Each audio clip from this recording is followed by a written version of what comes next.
শোভা, তুমি এখানে কেন এসেছো?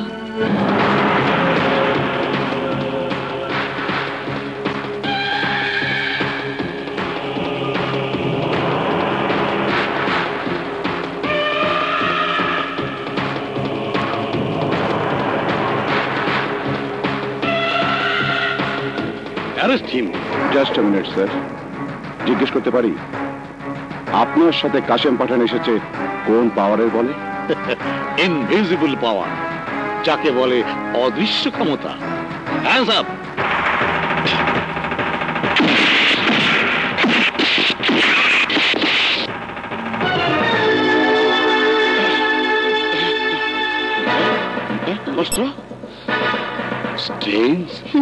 কি হলো, এত শক্ত ট্র্যাপ করেও রবিনহুডকে ধরতে পারলেন না? আপাতত নিজের দিকে তাকান।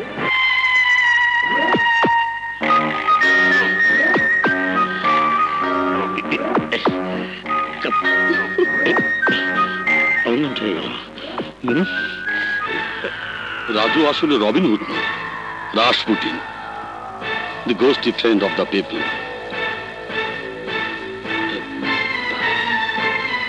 আমার পিস্তলটা কখন নিয়েছে আমি বুঝতেই পারিনি।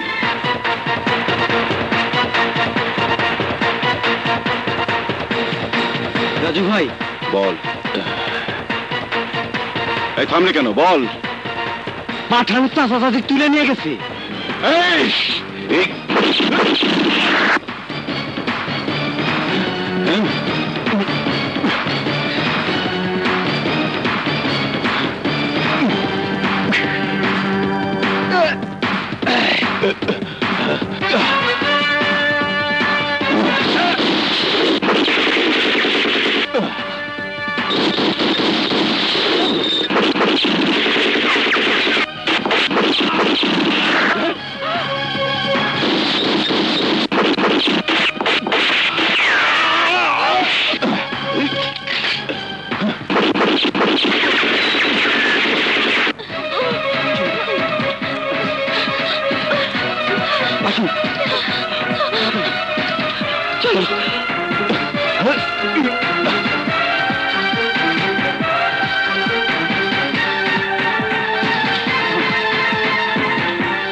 দেখবো না, না না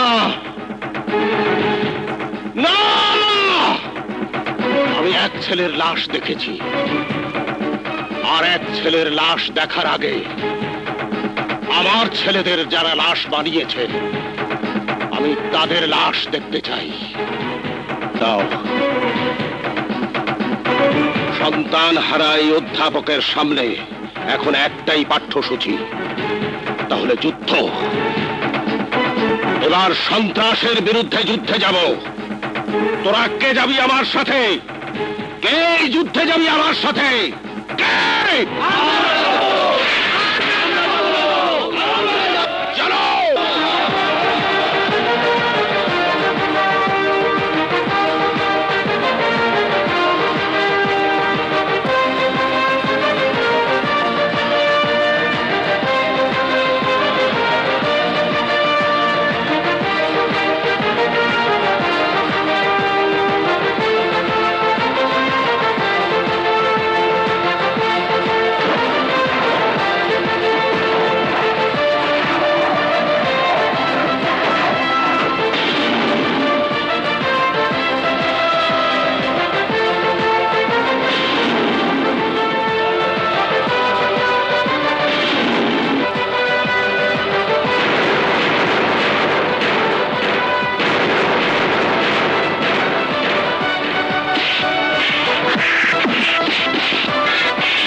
আসলে আমি তো বাজান। তুমি আমার মায়ের হত্যাকারীও বটে।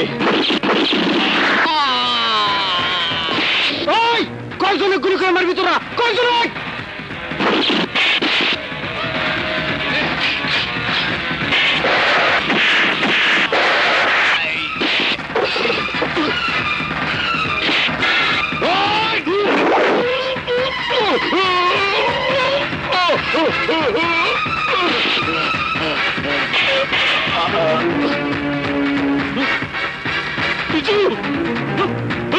এই পাঠান, ওখানে দাঁড়া।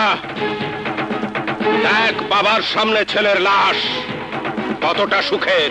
বিশু বাবা, এবার আমার পালা। বাবার সামনে ছেলে মরেছে, এবার ভাইয়ের সামনে ভাই মরবে।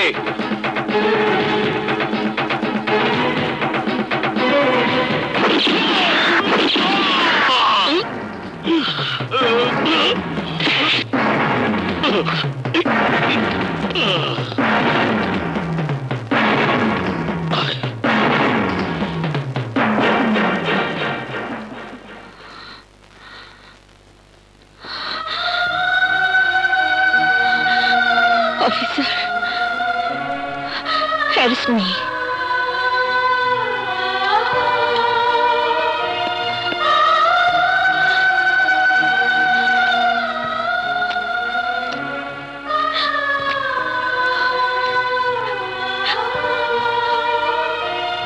মা, তুমি?